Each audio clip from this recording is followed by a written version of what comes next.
Good evening and welcome to another exciting libertarian half hour with Hardfire television. Tonight we've got a very topical and very important matter to discuss. We're going to be discussing the causes of the current financial crisis. We're going to try to figure out in this next half hour what caused the crisis, how we can get out of it, and how we can make sure that it never happens again, and what you can do with your money. And no other television show is going to do that in half an hour. And here with me this evening we have on my right Miriam REHM, who is a PhD student from the New School for Social Research.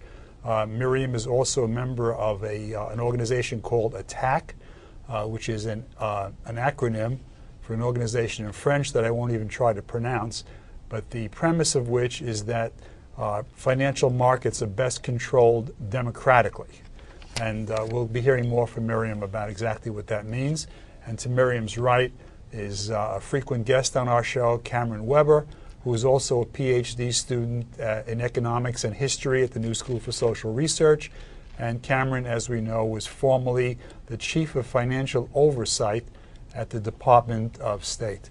Welcome, Miriam, and welcome, Cameron. Thank you, Steve. Nice to be here. Now, we're going to begin tonight, and we'd like to hear your opinions on what really caused the problem. A lot of people feel that the problem was caused by mortgages that were not sustainable, that people were buying houses that maybe should not have bought houses, or maybe they should not have bought the houses that they did buy. There's a Community Redevelopment Act which is believed to encourage this. And I'd like to ask you both what you feel is the basic premise. Do you agree with the basic premise? Is the problem of people buying houses who should not buy them, or should these people have the houses, or we're just blaming the victim, as people say in the current vernacular? And is the problem really a greedy and corrupt Wall Street that was misusing these mortgages? And do you have an opinion? Did one of you like to give us an opinion as to what caused them? What was the basis of the crisis? Okay, I'll start. Basically what you have, Steve, and Miriam, is the world stock markets are down 30% over the last year. So we're in a financial crisis. World stock markets worldwide are down 30% over the last year. Unemployment in the United States is up from around 5% up to 6.5%. To get back to your question, yes, what happened was we have an over-financialization of the markets.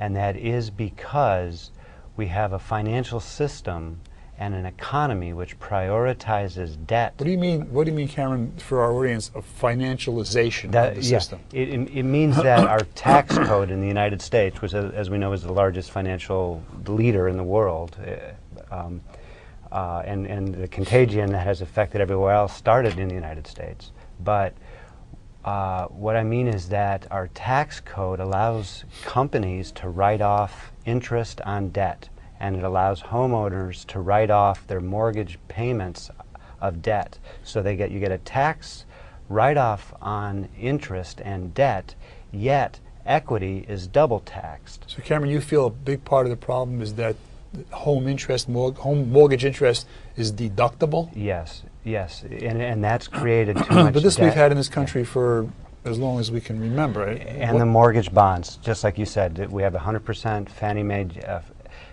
Freddie Mac government bonds, which created all this money moving into the housing sector when it should not have gone there. Miriam, it looks like Miriam wants to get into this discussion here. Do you have a contrary opinion? Well, the immediate cause of the mortgage crisis, of the mortgage part of the crisis, was that assets, mortgages, were being restructured into instruments, were being collected, mortgages of different credit rating, were being structured into a single instrument that then had a better rating than it should have had if the mortgages had been resold individually.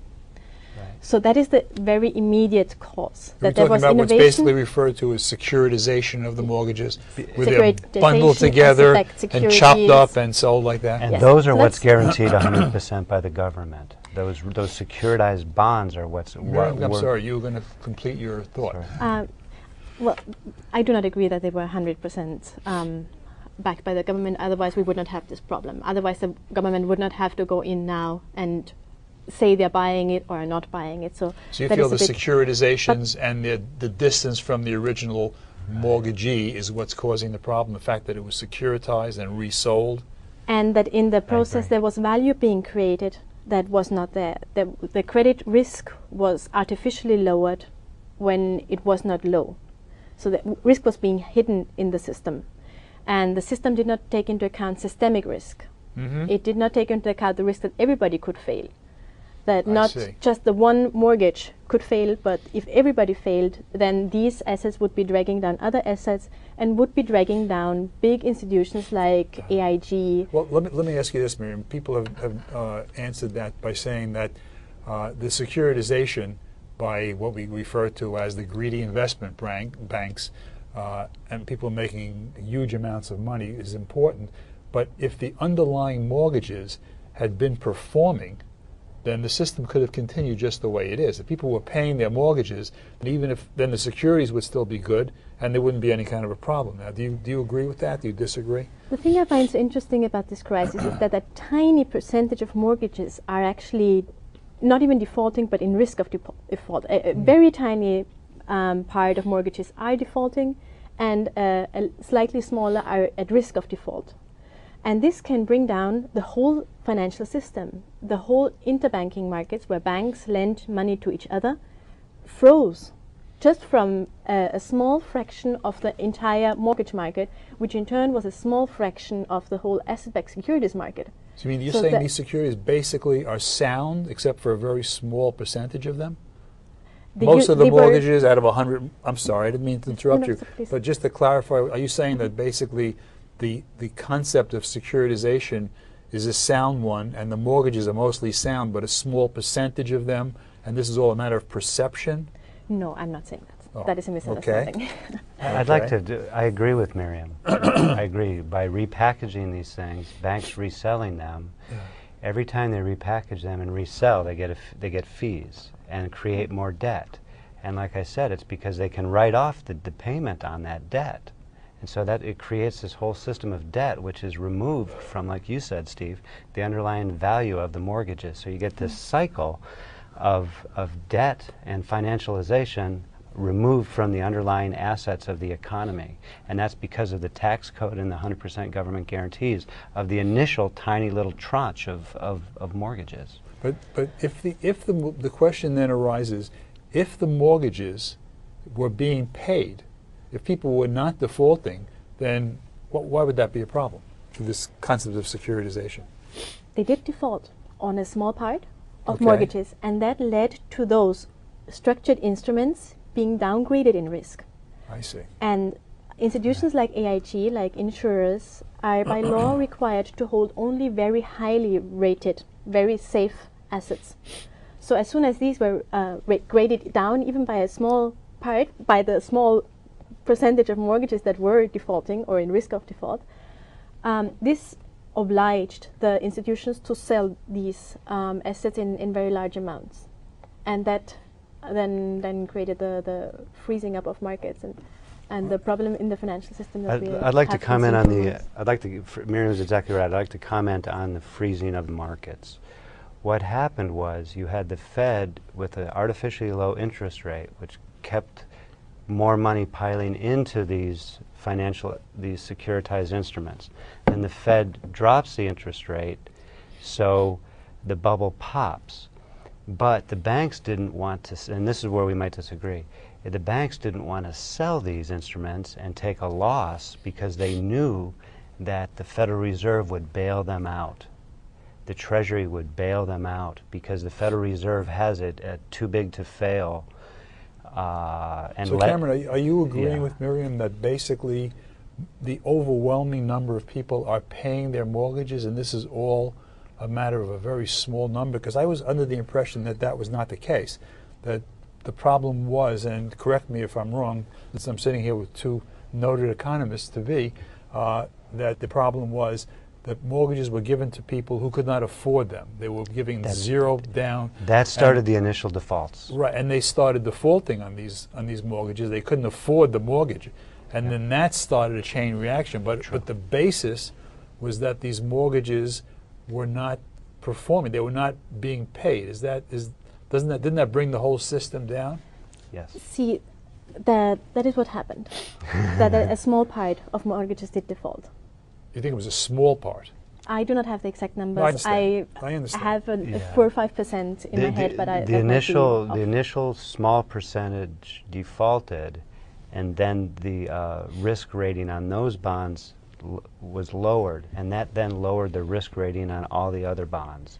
And the banks didn't want to sell to each other. 4 or 5% doesn't sound like a very big amount. I mean, if an industry is 96% performing, I think you'd say that was a pretty good investment. That wouldn't bring the system down. No, Steve, because the housing prices were dropping, so the value of the underlying. Well, that's why they were defaulting.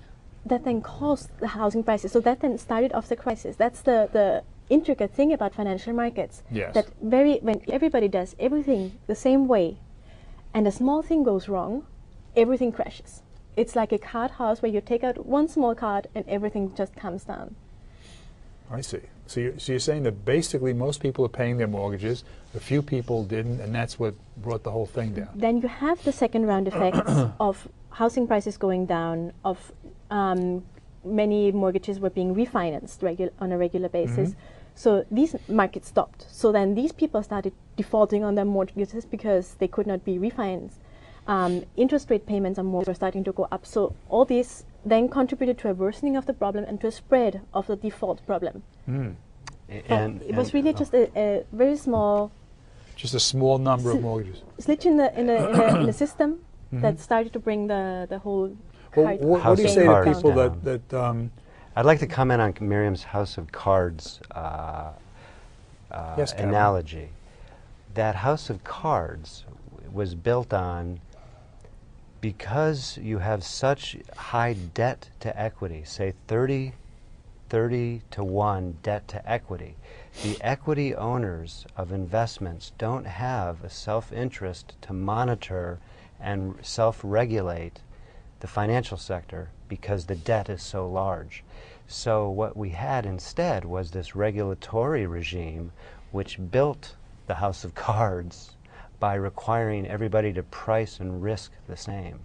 So when the housing market started going down, all the prices started dropping because regulatory requirements required everyone to price the same. So what you're saying basically, Cameron, is you're bringing in the concept of mark to market. You're saying that that basically the problem is caused by the fact that these were basically sound assets, but the market value was lower, and they had to give it a lower value, and that caused the whole system. And the banks didn't want to sell to each other because they knew they were going to be bailed out. Well, let me ask you this now. Are you both familiar with the Community Redevelopment Act? That was an act that was passed under the Carter administration in the 70s, and it was enforced more thoroughly by Clinton in the 90s. And the point of the community, as I understand it, the point of the CRA, the Community Redevelopment Act, was to encourage banks to make loans in areas that were, quote, redlined. And by redline, the accusation was made that banks were taking certain areas, predominantly minority owned, and they were not giving enough mortgages in those areas, and the government was forcing them to grant mortgages to people in these areas who basically couldn't afford to pay these mortgages. And that's why we had so many underperforming mortgages, and that brought the whole system down, or at least a part of it. Do you have an opinion about that? Do you believe that the Community Redevelopment Act and the government, in other words, the basic concept is that the government was forcing banks and lending institutions to make loans that were unsound, Very and the reason was to give loans to certain favored groups who would not have been able to own houses ordinarily, and that was the underlying. That's one point of view. Other people say what you're saying, that it's the securitization. Do you have a disagreement with this basic of the government? I'll go first, and Miriam's much more intelligent than I am, so she'll go second. But more sober. And then wait, I have a joke first, and that joke is: no matter who you vote for, the government always wins. Okay, that's a libertarian joke. Okay, so Right, the Community Reinvestment Act, Redevelopment Act, that's part of the game of the Federal Reserve System. If you want to be bailed out by the Federal Reserve, if you want your deposits guaranteed at $100,000, and you want to have a free 1% money from the Federal Reserve, when you run into trouble, then you have to play this Community Reinvestment Act game of ours. You want us to bail you out in the end. You want us to be the lender of last resort. You want to get cheap money from us. You want us to guarantee your deposits. Then you will invest in these certain neighborhoods a certain percentage of your loans, and that's what happened. Yeah. I do believe that there has been an excess that there has been a housing bubble. Mm-hmm. A housing bubble meaning? Meaning that there has been an incentive to overconsume in the United States. You know, more people having houses than should own houses. The saving rate in the U.S. has been very low, and that does include spending on houses. Do you think there are people that should not own houses? Of housing investment, right? But I do think that this bubble has been not hindered by financial regulators. I mean, Greenspan has, in his papers, has now admitted that he has at least not been able to see it on time and stop it. Mm-hmm. And this bubble came right after the dot-com bubble in the United States. So I do believe that it was very much a financial sector event, that it was not one housing regulation that generated a bubble in the United States. Low interest rates played into it, favorite regulation played into it, deregulation of financial sectors permitting the securitization played into it.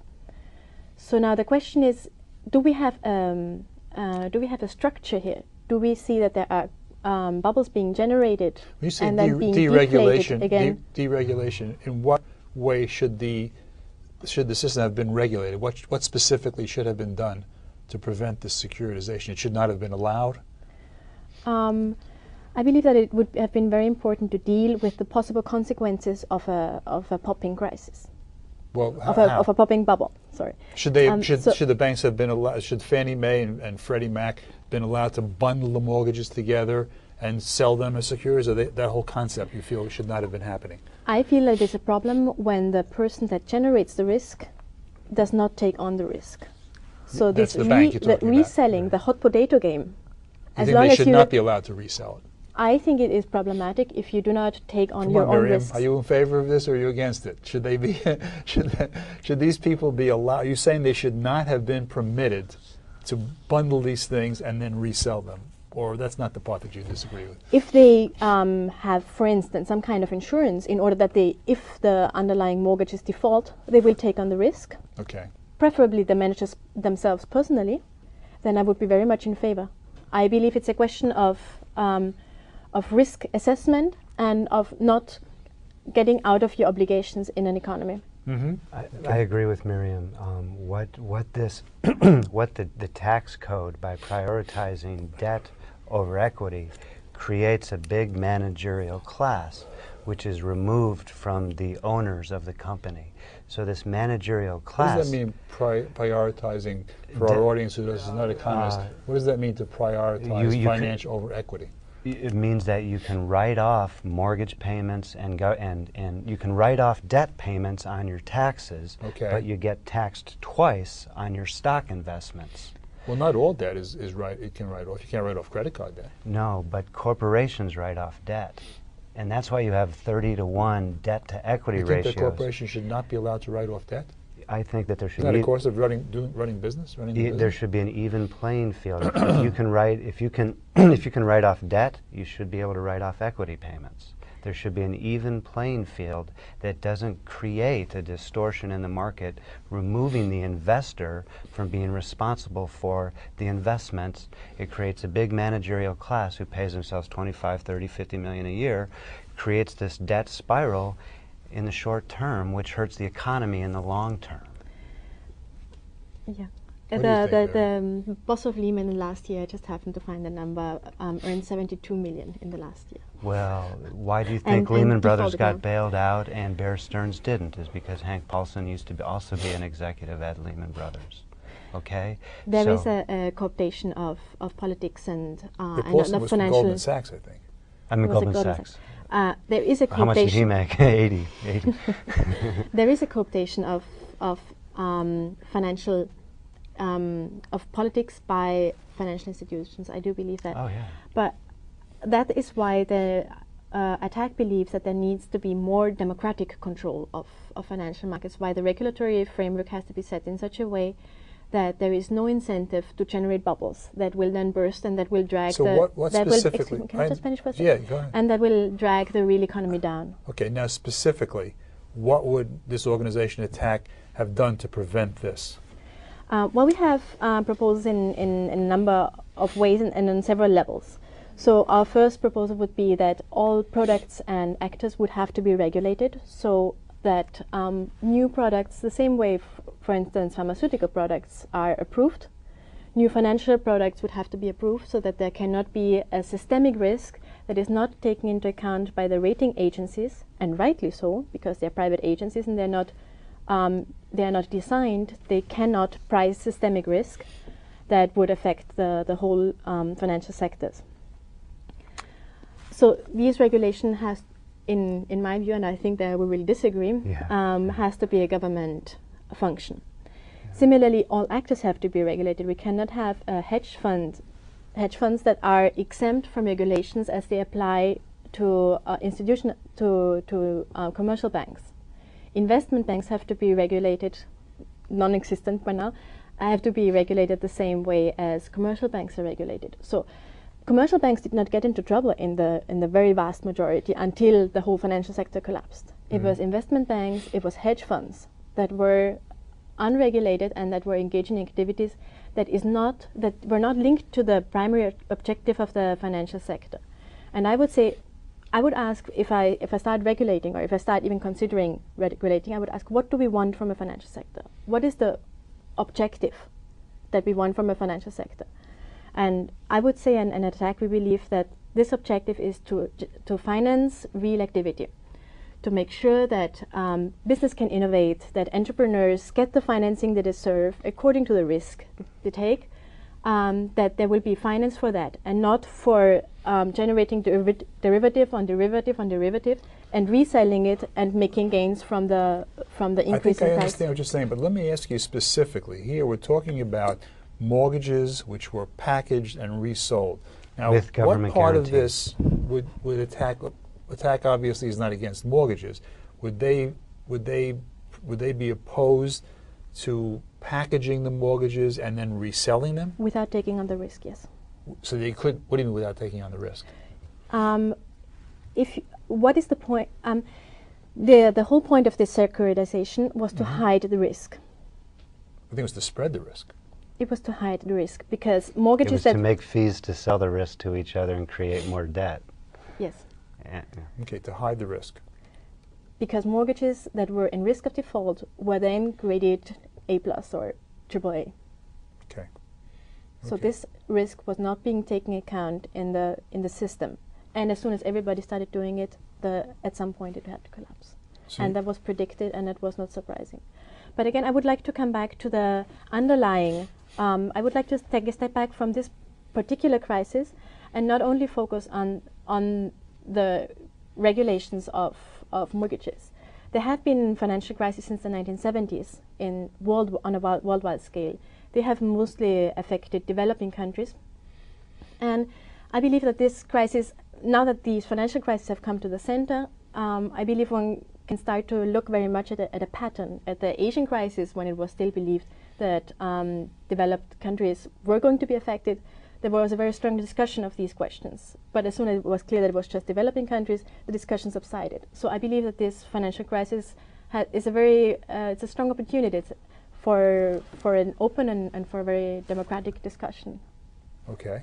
All right. I think we're all in favor of a democratic discussion. And And openness thank you for is good. inviting me here. Openness is good. That is a sign No, we of, want your of an opinion. open discussion. There you go. There you go. I would just like to point out something about regulation, which is regulators are captured by the people they regulate. The regulators don't know in a bubble what the real economy is doing. Without the information that the regulatees provide to the regulators don't have a job. So by definition, those who get regulated are in bed with those who do the regulating. And that's how special interest groups form, special regulations, special interest groups form, which is, so the strongest regulation I believe in is the government should be very forceful in prosecuting fraud and very forceful in prosecuting corruption. But anything beyond that, the government will just exacerbate the problem by making a false sense of security to the investor. The investor needs to watch out for him or herself and make sure that his or her investments are being correctly managed. And a false sense of that the government will take care of the problem will just make things worse. But I think what Miriam is telling us is that her problem is not with the packaging of the mortgages and selling it. It's just that the risk was misrepresented. In other words, I'm talking about any regulation of any. if they were accurately representing the risk, you would have no objection to this securitization. I very much agree with what you're saying, that fraud has to be prosecuted. I mean, and that's where the government has to be reined in. prioritize There's no doubt itself. about that. Also, that there has been a lot of co-optation of regulated and regulators. Yes. So there has not been democratic control as we attack would demand it. But I also do not believe that it is impossible. So I think we disagree on the possibility of having a framework in which financial markets. I hate to interrupt this discussion, but it looks like the little clock on the wall is telling us that time is up.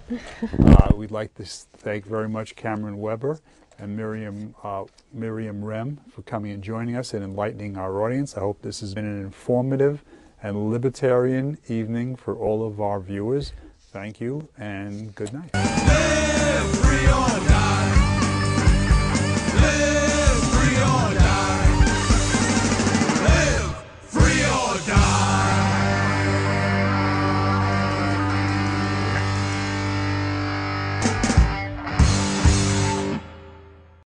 Hardfire is funded in part by the Libertarian Party of New York. www.ny.lp.org.